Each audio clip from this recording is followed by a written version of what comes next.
Oh yeah, the best experience. The best experience with your Never host, heard of Nick the guy. Best. Never heard of the guy.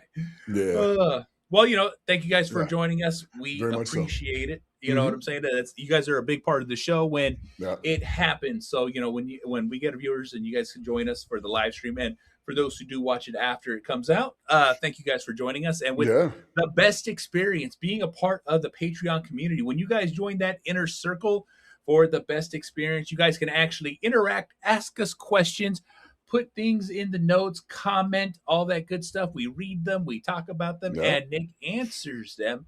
And also, one of our biggest things that we like to do is we like to welcome our new members. We do, we do.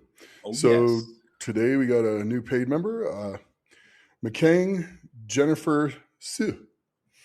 So Thank you thank for you very much. joining our community. Yeah, Without you guys, we don't do this. So exactly. thank you very much. And then We also like to go right into questions because we got a couple of preset questions that fans submit to us. It's also benefit of being a part of the inner circle tier. you didn't send those. Oh, I didn't send them. I swear it says. Oh, here, I'll read it to you. It says Okay. update on on your recovery. Okay. Update on my recovery. This one I can do pretty easy. Yeah. So I got one more week of the intravenous antibiotics. The last day, that's going to be August 4th, which is a week from yesterday, which is great. So I got 6 days left. At that point, I have to go to the infectious disease doctor on the 6th, and then they decide whether I'm good with the IV stuff or whether I got to do more. If they're good with that, they'll send me home with the script to have the PICC line taken out, and then the nurse who's amazing, who's been doing the home health care for Sisu, will come and take the PICC line out, and I'll be able to lift weights with my upper body. Nice. So that'll be kind of cool. I can get back to training my upper body, and then I've already started doing stuff with my lower body, of course, but it's all, it is completely all rehab stuff. You know, they don't want me to, they're afraid I'm going to get strong fast. Shocker. Yeah, obvious. They're afraid I'm going to get too strong too fast, and I won't get the mobility back. My strength will increase, but the mobility won't increase. So they're more having me concentrate on mobility work and stretching and stuff like that, which is pretty challenging. Somehow I ended up an inch taller. So I went from 6'2" to 6'3", which kind of makes sense because the joints were pretty eroded. Yeah. And then I think, which I got to get a hold of my ortho to confirm this, but I think with the bones being shorter from the wearing and the cartilage being shorter and stuff like that, the tendons and ligaments shrunk and were used to that size. And then when you put the new full size stuff back in, everything stretched super tight. That's a problem. Yeah. So plus with the strength and power that's there, the tendons and connective tissue are pretty darn thick and pretty darn strong. So to get the mobility out of them, it's going to be a lot of work. So to re-stretch everything and get it to loosen up. So, but it's okay. I'm doing it. I do my stuff every day, sometimes, or a lot of times twice a day, to work on that. I'm out of having to worry about dislocation from my bones. Yeah. That's the biggest fear after hip replacements is they screw it into your hip bones, but they pound it into your femurs, and there's no screw holding it in there. So it's porous and the bone grows into there, and it takes about 6 weeks. So I'm past that on both the hips, even though the one's at 10 weeks, the other one's at 4 weeks, as far as the surgeries go. When they went into my hip, they opened it back up, cleaned it out, took the ball, took the plastic out, because he didn't want any of the infection to be in the plastic or to be in the ball. So he took all that out, flushed it out, cleaned it out, put antibiotic beads in there, put a new ball and a new piece of plastic in there. Oh yeah. The super hard plastic, put that in there. So basically a hip change. What I'd have to go through if they wore out, which I plan on doing everything I can to be active and stuff like that. So I now kind of know what that's going to be like, Yeah. and how to recover from that. So that's good, I guess. Trying That to pull is a good. positive out of the whole thing. Well, you have to. Yeah, I mean, like my left foot, I can completely stand on and balance on. My right foot, I'm just getting to where I can stand and balance on it. So I'm starting to not wobble so much because I look like a newborn baby walking, doing this, and now I'm starting to be able to walk straight. They got me a cane so Nice. that I can walk with the cane, because my right is still not as strong as my left. Yeah. Which straightens out my stride. So I walk much smoother that way, which is what they Good. want.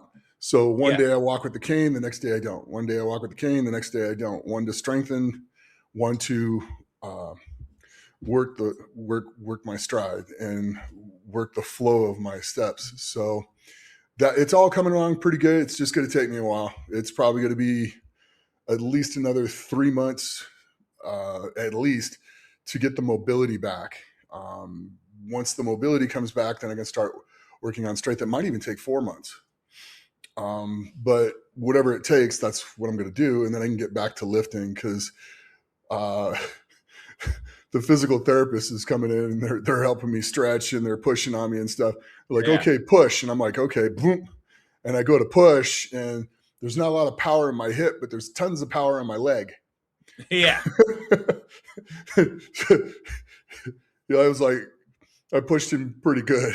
He went back a few feet. He's like, okay. I go, he's like, let's put some pressure, not just push. I'm like, oh, okay, well, hey, I'm going to do what you tell me to do. You told me to push pretty hard. So I pushed pretty hard, which was pretty funny because he's not a small guy. He's probably 190 pounds, but it was good. So going through the process, doing all the things. So it's getting better every day. I don't have to go up the step stools to get into the shower anymore. Nice. I had to walk up 2 steps to get in the shower, and I had to walk down 2 steps to get in the shower, which kind of drove the home health nurse and physical therapist crazy with worry.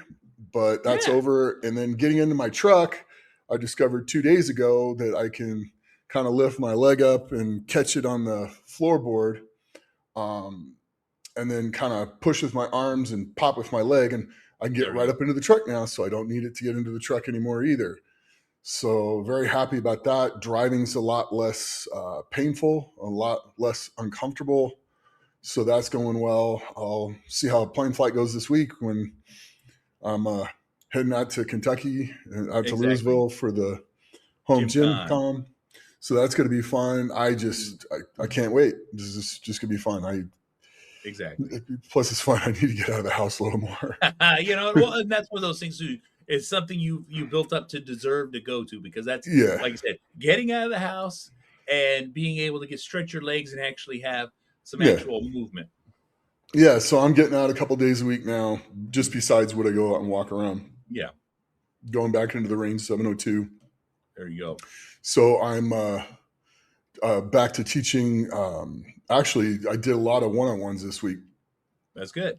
Teaching people how to shoot for the first time, which is great. That was a lot of fun. I had a blast with that. I really did. It was pretty neat. I taught like 4 people how to shoot. So there you go. That's pretty cool. And surprisingly well, all of them. So that was really good. So a lot of the things, a lot of little techniques, I'm like, look, the less the front of the gun moves when you move your finger, your trigger finger, the straighter the bullet's going to go. Once you figure out how to aim it, and the bullet's going to go where the top is on the front sight, use the back sight to line it up, and the dot that's on there lines up the 2 dots in the back. The bullet's going where the top is, not where the dot is. So exactly. they figured that out, and patients learning how to trigger control, learning how to stabilize their upper body and their lower body at the same time. They all shot pretty darn good. I was very, very happy with that. And then gave them recommendations on how to practice and stuff like that, but also referred them to coming in about every 3 or 4 weeks to just quickly look at their technique and stuff like that, and then get them back to shooting. But I also referred them to this company, which is U.S. Law Shield. Yes, and they are a sponsor. They're a sponsor, and this is their QR code. So if you scan that, you'll get to leave it up there a little bit longer, I guess. It's also in the show notes for those who are coming from YouTube. Yes. So it'll be in the show notes there. But it's basically insurance. So for self-defense, it doesn't matter whether it's guns, whether it's like somebody breaks into your house and you hit them with a bat, that type of stuff. Any type of self-defense, it's insurance for that. That's it. They're the biggest cost they charge is $54.90, and that gives you $1 million worth of liability insurance on top of an attorney if there's a criminal case, and an attorney for the civil case. And it doesn't matter how long the civil case is or the court case is. It's covered in that $54.90. So if you end up defending yourself and you hurt somebody, and they come back to sue, which is their problem as far as I'm concerned. I mean, they shouldn't be robbing you or anyone else. Exactly. I mean, we don't want to hurt people, but you should have the right to defend yourself and 100%. Make sure you're safe. But in this day and age, a lot of criminals will try to sue for lost wages or lost whatever because they got injured breaking into your home, or breaking the law, or breaking into your car while you're in your car. Because in the state of Nevada, you have the castle doctrine even inside your car. So don't get out of your car in the state of Nevada if you're being attacked. Stay in your car. Exactly. You have the right to defend yourself with lethal force inside your car for people that are trying to get into your car. That's it. But it covers the criminal attorney, it covers the civil attorney, and like at the range, they had somebody come in and try to steal guns out of the CCW class, and he was a homeless guy, and it took about an hour to get him out the building. And then the police showed up. The guy pulled out a screwdriver and stabbed the female police officer in the face and in the neck, trying to kill her. And all 3 employees and the other officer opened fire. They got a letter of commendation for protecting the officer. They did all these, good stuff from the police and everything else. But the family of this person, who hadn't seen this person in 2 years, decided to sue. And that lawsuit's been going on for 5 years. That's where an insurance like this comes in, because the attorney's fees paid. For the whole thing. So it's kind of neat, and it's per incident. So if you have one incident, okay. If you have another one, if you have 3, it's time to move. You know what I'm saying? It's time to find a new place to live. Exactly. But it's a good sense of mind. That's what it is. Yeah, it gives you peace of mind when you're defending yourself. And then well, first of all, you have health insurance, you have life insurance.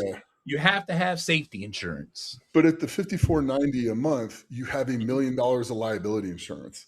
So when these people try to sue you, and the attorneys agree out of court on a thing and say they agreed on $50,000, where are you going to come up with $50,000 from? Well, this covers that for $54.90 plus all the attorneys. And then you have reciprocity in the States. They have a map for that, and it's any kind of self-defense though. So if you ended up using a knife, or you had to pick up a rock to save yourself, it covers that as well. So and for those who are, I think I remember, for those who are in the law enforcement, you can actually get this too. Yes. And if you're in law enforcement, you can use this, and you're covered while on duty. If you're a security guard, you're covered while on duty. USCCA As soon as you go on the clock, they don't cover you anymore.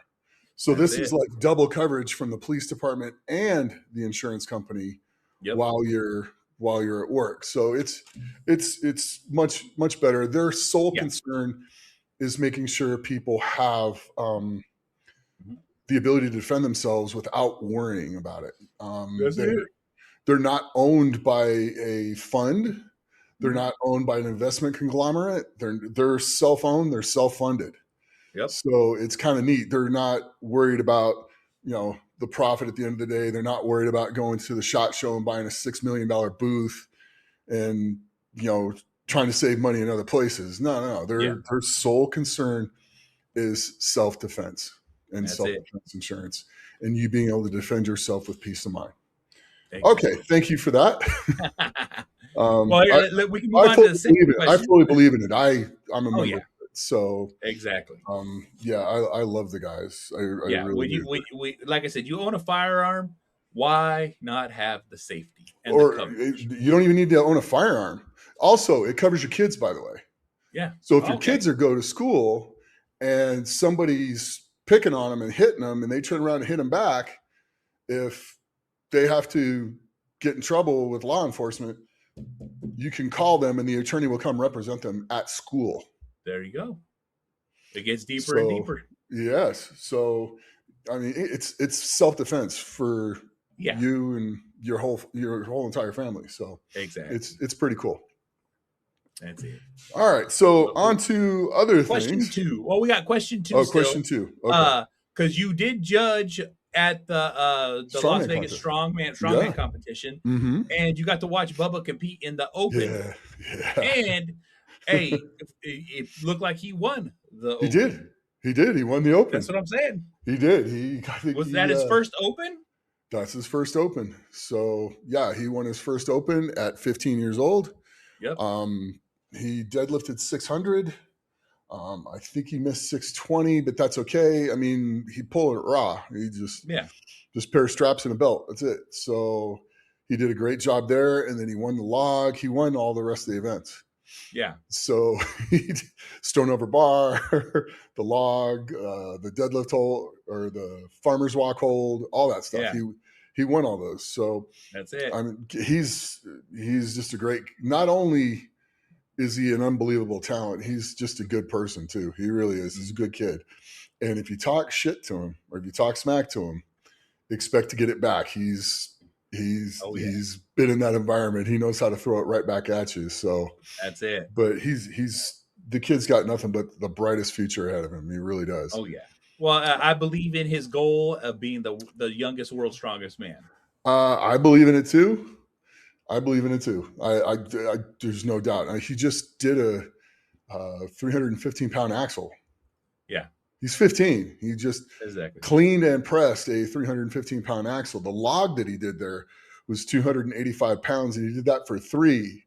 Second place got 1. Yeah. So, and then I think a couple guys got 1.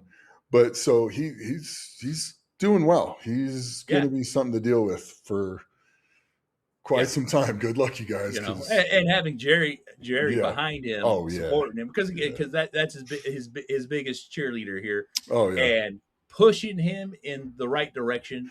Someone to mentor him, and plus it's your dad. Your dad's been on the big stage many a times. Oh yeah, and it's funny because we were talking to Jerry, and he's like, "Yeah, I don't know if I can have 2 professional strongmen in my house. I'm going broke on food." Exactly.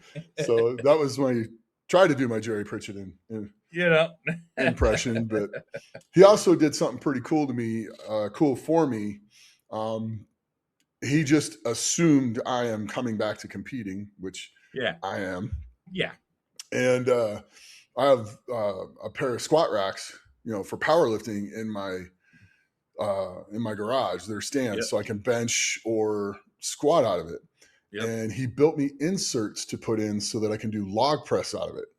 There you go. It was really cool. It's really neat. It's pretty stable. Yeah. It's badass. So thank you, Jerry, for doing that. It's amazing. So if you have squat racks in your gym and you want to get a rack to where you can press the log out of that thing. Jerry knows how to make them, so I would contact him for those. It's kind of a neat attachment to put in there. So now you got like 3 things you can train out of your squat rack. Well, there's a lot more than that, but yeah, 3 major things you can train out of your squat rack. Exactly. So that's pretty cool. So hell yeah. Okay. All right. Well, let's get into. Do you want to do the Deadlift Champion? Because we haven't, or we want to go into North American. Well, let's do North American because that's a pretty neat thing. I mean, oh yeah. It was a great contest. I've done that contest 3 times. It's up in Canada. It's in Warwick, and it is an amazing place to compete. It really is, because about 20,000 people show up. They fill the stands, and you're in a big square that's right in the middle of everything. So it's probably, I'd say it's a good 150 feet wide by probably 250, 300 feet long. Yeah. And so it's there's a lot of area where you just set up an event. Yeah. And it's pretty neat to go compete at. It really is. And the crowd up there in Canada is amazing. It is absolutely amazing. But the first event was the max log. Yep.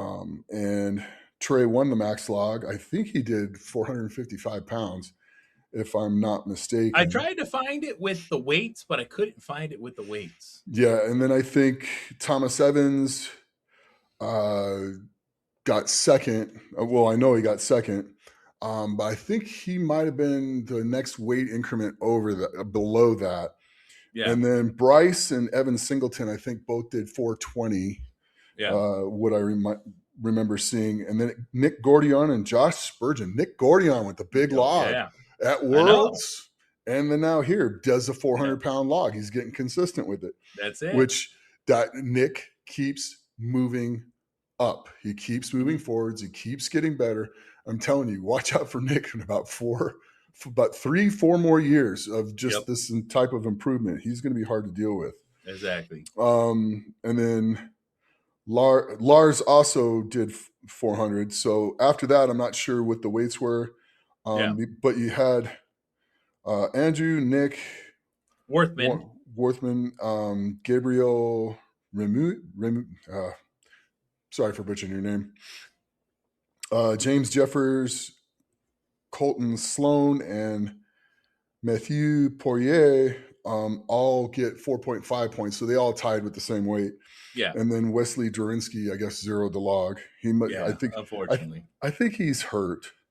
It could be. And, just a quick shout out, Nick and Wesley, we actually stayed with them and Chad Coy and Big House during Worlds. In the same. They're a bunch of young kids. Airbnb, good dudes. They're fun to talk to.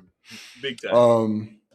And then we get to the second event, which is the Conan's Wheel. And after the Conan's Wheel, leading the whole entire contest was Thomas Evans. That's it. Doing great. He had 26 points at that point. And then Nick Gordion also did very good at the Conan's Wheel. He was at 23 total points. And then Bryce Johnson did pretty solid at it too. He's at 22.5. So this doesn't give you kind of where they placed in that. But Trey did good at it. Not great, but he did good because it dropped him down to 4th from 1st, but at 21 points. So he did good. Nick did great. Nick Wortham. Sorry, bud. He's a strong young man. Was at 16.5. Lars, Colton, and then Andrew. And then Evan, for some reason, didn't do very good at the Conan's Wheel. He did great at the log, but something must have not been right on the Conan's Wheel. And he ended up with like 12 points, which put him down in 10th place. So Jeffers and Wesley were the bottom 2 on that. So, like I said, I think they're both kind of not healthy at the moment. Yeah. So the next event was the tractor pull. Now, the tractor pull is going to help. The bigger you are and the more in shape you are, the better it is. And the biggest dude in the contest, Yeah. did very well. He ended up finishing that event. On the third event, he ended up in first place with 36 points, 36.5 points, which is pretty solid. That's the total, all three running, because Yeah. we don't have the list of the events as they went through. Exactly. I tried to find them. But Nick Gordione did great. He ended up tied for second with Thomas Evans. They both had 35 points. So he picked it up on this event as well. Yep. Trey Mitchell moved to fourth, stayed consistent right there at 31 points. Nick Wortham ended up at 29.5. Yep. So doing well. And then Josh Spurgeon at 26, Andrew Langr at 23.5.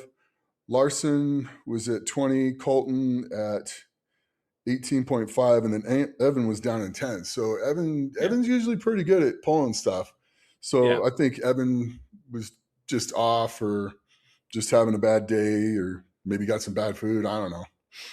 So hopefully it is Canada. No. Yeah, no, I know. All right. So the fourth event was the Atlas Stones. Okay, now the Atlas Stones in that place are absolutely nuts because they're tall like the old World's Strongest Man was, and they work down to where they get a little lower. Yeah. But the rings, they're by themselves. Yeah. And they stand on a stand by itself. There's no platform. And it's literally the stand's this big around. Yeah. Like you're putting the stone into a circle at the top, and there's just a thing up underneath it coming straight up from the ground. So you don't miss. And if you do, you move your feet really fast. Yeah. So it's one of the most difficult Atlas Stones. technique-wise Atlas Stone platforms that you could ever use. Like I said, you have to be very careful loading those in. Yeah. So Bryce Johnson, of course, I think dominated that one because he ended up with 50.5 points at the end of that one. Mm-hmm. Nick Gordione did very good as well. He ends up clean in second place by himself with 48 points. Trey Mitchell did well. He's now by himself in third place at 42 points. Nick Wortham is in 41.5, so he's a half a point behind Trey. Thomas Evans is in fifth at 41, so he's still pretty good. Josh Spurgeon was sixth. Andrew was seventh. Evan Singleton, is now moved up to eighth from 10th, so he did a little better. And then again, Wesley and Jeffers are struggling a little bit. Yeah. So, but not too bad. Yeah. All right. So we go to day 2 and we go to the Viking Press. Now, Bryce Johnson has been working on this and is still in first place. Let's see here. 61.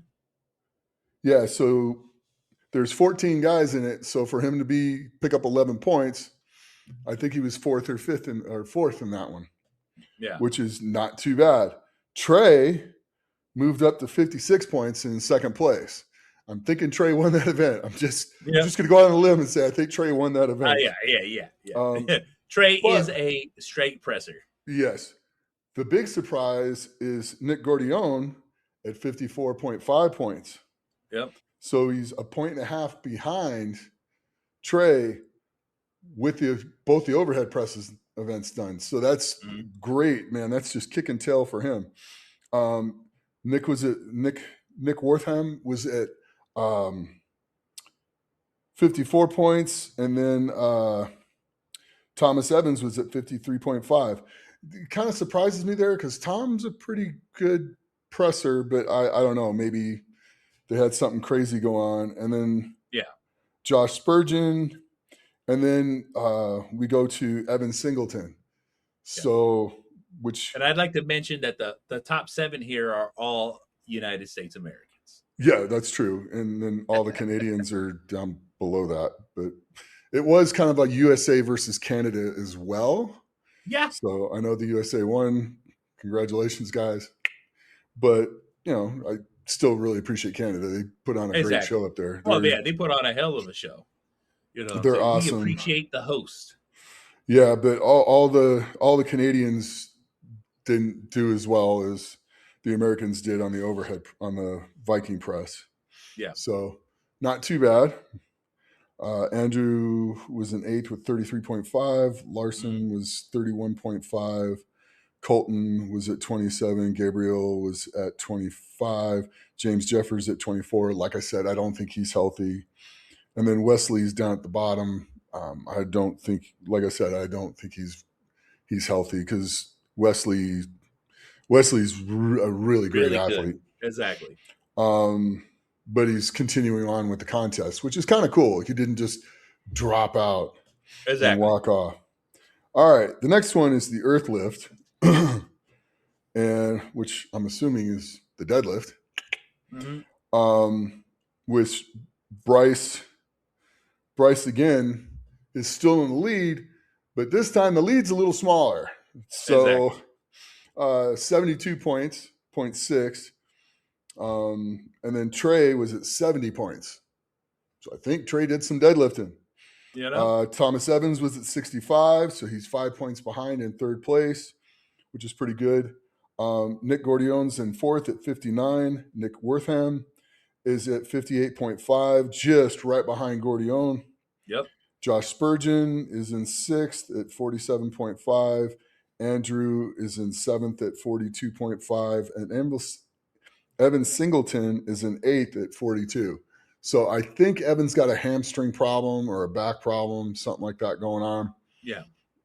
He had a problem with the deadlift when he was at the Giants live show in England. So maybe that's still there. It's not kind of gone. And so hopefully he gets healthy and gets back to full strength because when he's firing all cylinders, look out. Exactly. And then Gabriel, James Jeffers, Larson, Colton in 12, Wesley at 13. Still right there at 13. Yeah, and then Matthew at 14. So, all right, next event was the Hercules hold. Oh, yeah. So this is usually one of Trey's rough events. Yeah, it's that grip. It's a grip event. But so still in first place with a 9-point lead at this point is Bryce Johnson. I think he did pretty good at the Hercules hold. Thomas Evans is now in second place with 76 points. Nick Gordion's in third place at 73 points. Trey Mitchell is in fourth place with 72 points. What did he have going into that event? 70. So he got 2 points in that event. So that tells you he got like 13 or 12. Yeah. So still kind of an issue, but it didn't set him back too far because he was up there pretty good. It just dropped him down to fourth. Nick Wortham was at 62.5, Josh Spurgeon at 52.5, and Evan was at 50.5. Evan's usually got a really good grip too. So, it's one of those things where he's just got to limp through the competition, finish it up, show face, be a professional and get it done, which is fine. Yep. Oops. Uh-oh, my phone. Oh, yeah. Oh, so this is the last one. Whoop, hold on. Go back one. We had Okay, yeah, so the Hercules hold. And the 8th event was the Milo. Not sure what that was. I have no idea.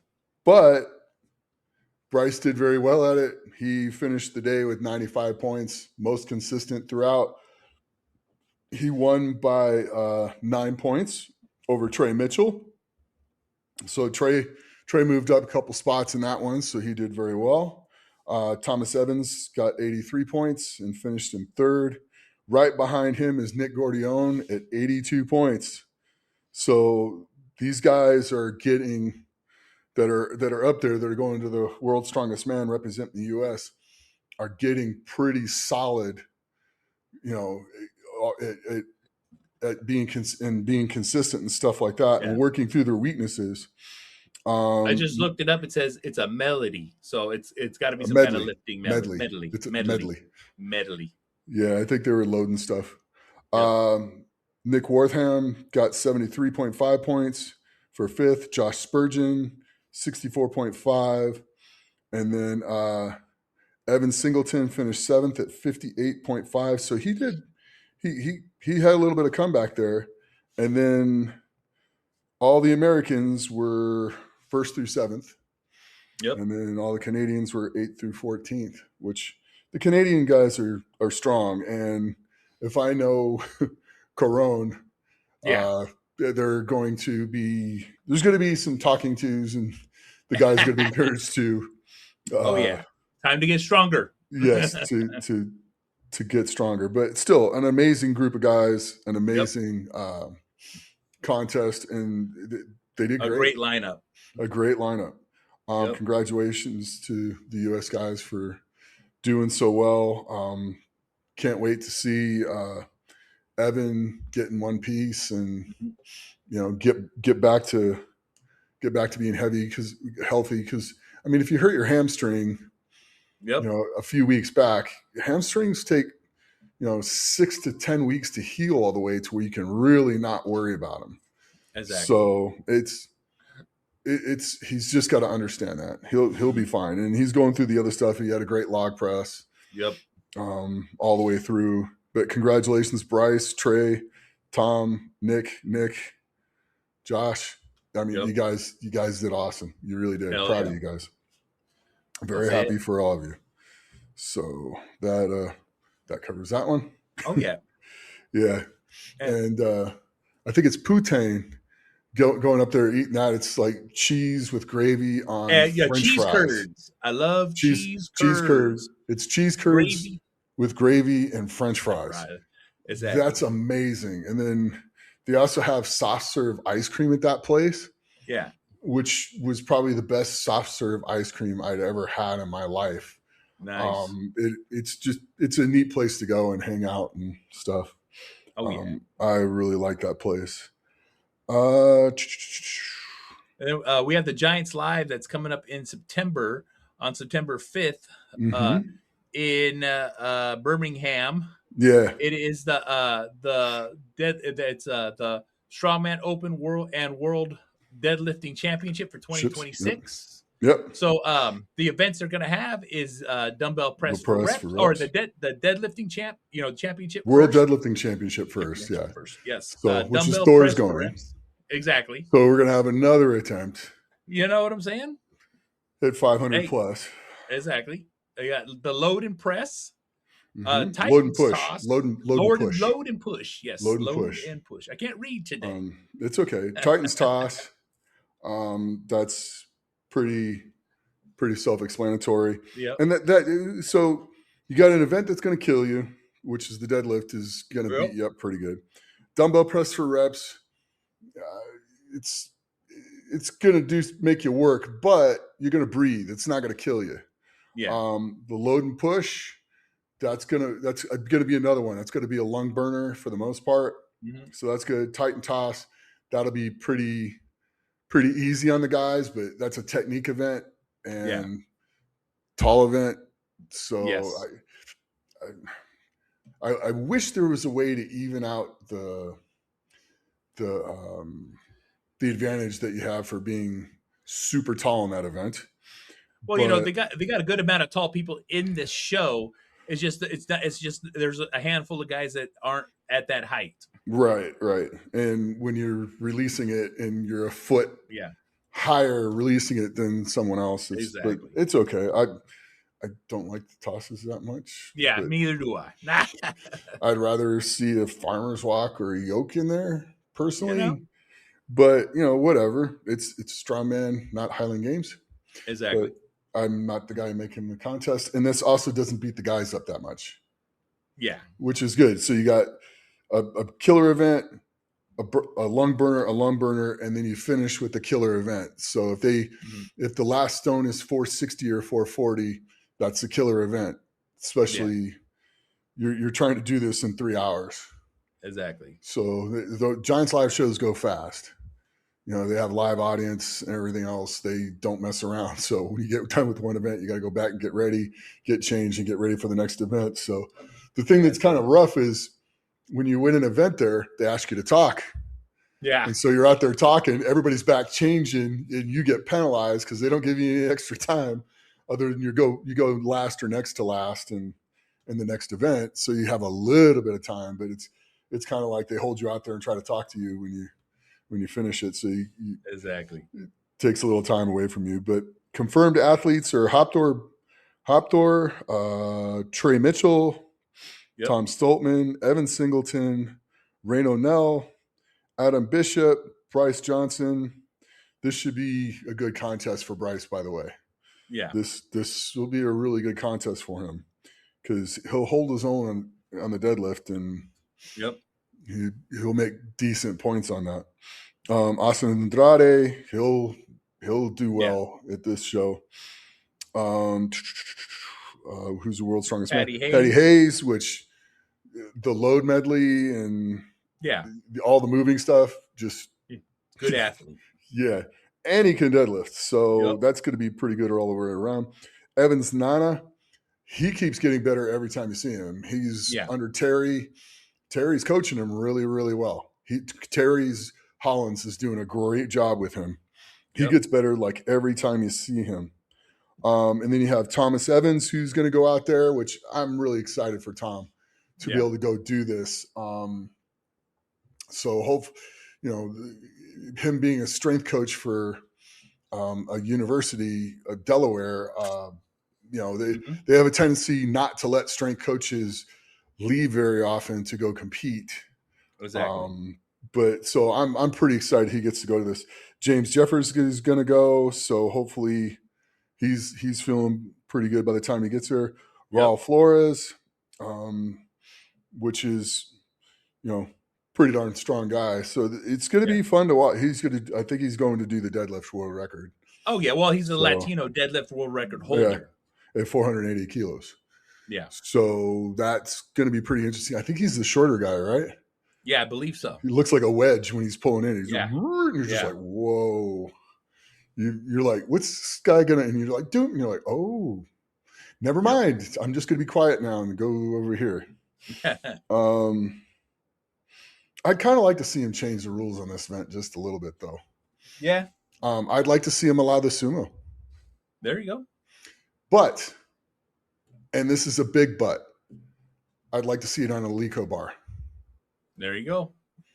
Get that stiff bar.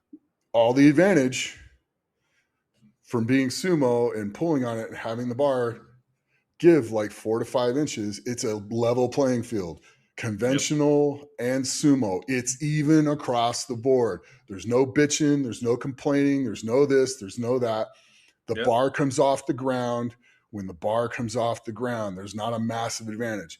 You can go back and watch like old Ed Cohen deadlift videos where the bar gives like this much before it comes off the ground. That's it. So it's a very level playing field. I would have no problems with them allowing the sumo in that contest if they used an Alico bar. It's not a deadlift bar. Oh, it's not. It's an Alico bar. Oh yeah, it's the powerlifting bar. Because remember, there's one federation, which I won't mention, that still has everybody squat, bench, and deadlift on one bar. Yep. The exact same bar. That's how Ed Cohen did it. That's how all the greats did it. They didn't have these longer, thicker squat bars than the regular bar for bench, and then the super long, super skinny, easy to thumb lock around, thinner bars to give the advantages. So I would really like to see things get back to, let's see who's really the strongest, not how much the equipment can give and give someone else an advantage. When they figure out how to do that, when they have the right body leverages. The guys that are that good at it are still going to pull pretty darn good. But I would like to see that. And I think Thor could probably pull 500 plus kilos on an Alico. I think he can do that. I've seen him pull over 1,000 on a stiff axle bar in Africa. Yeah. So I know he can do it. So it would just be fun to see. I would like to see the integrity of the deadlift restored instead of the BS that's going on with the deadlift now. Yeah. I really would, because it's the bars have changed so much. Oh yeah. Versus conventional and sumo. The conventional guys might get 1 inch to 2 give out of the bar. That's why all the guys bring their hands in so close, which stops them from being able to lock out all the way. At the top, you should be able to widen out your hands a little bit so you can get your shoulders back. Yeah. These deadlifts that are like this with the shoulders forwards, where it's not locked out all the way. You're never gonna get a down signal from me with that. I'm going to tell you shoulders till you get your shoulders back. Exactly. It'd just be nice to see the integrity of that lift come back to where it actually means something again. Not you pull on the bar and you, for whatever reason, made a mistake and wore Adidas socks, and the bar's below the 3 lines for Adidas, and when the bar finally leaves the ground, is above the 3 lines for the Adidas. That's not really deadlifting. Exactly. You're doing a elephant bar deadlift, which is not something completely different for all intensive purposes. But that's my soapbox for today. That'll be controversial and probably get me a lot of hate mail, but that's just how I feel about it, because I want to see, I don't want to see guys, I want to see guys get records. I really do. Yeah. But I don't want to see them because of a piece of equipment that has changed. Yeah. Just like I don't like the monolift for squats. If you can't walk it back, in my opinion, you can't squat it. Cohen walked all his back. Yep. Kurt Kozłowski walked all his back. I walked all mine back. Even when I was in a monolift, I would still pick it up and take a step backwards. Yeah. I always walked mine back. That's how you squat. It's what you're supposed to do. It's not the same thing. I mean, if you're not stable enough to walk back with it, go do the yoke. Yep. Go out and train yoke for a while. You'll be stable enough. Do Zercher squats. You'll be stable enough, to walk the weight back. It's just something I believe in. But it's my my 2 cents. That's it. Anyway, we've rambled on a little bit today, which I hope you guys appreciate. Actually, as you can see, I'm not wincing in pain yet. I'm not sitting here going back and forth going, we got to finish this because it hurts. That's it. So things are getting better. I just want to take a second and say thank you to everybody for watching. I really, Ben and I really do appreciate you. And thank you for this. And ask questions for things. Ask my opinion on certain things. I don't mind. Ask Ben's opinion on certain things. I'm sure he doesn't mind. Or if you want to know how to grow an epic beard, just ask Ben. Well, that one takes a little talent. I'm stuck with this because I can grow a pretty good beard, but I'm stuck with this, so it's okay. I'll deal with it. So anyway, as always, train hard, train smart, and be the best you can be. Please like, share, and subscribe, and go out there and be the best you. Okay? Bye. Have a great day.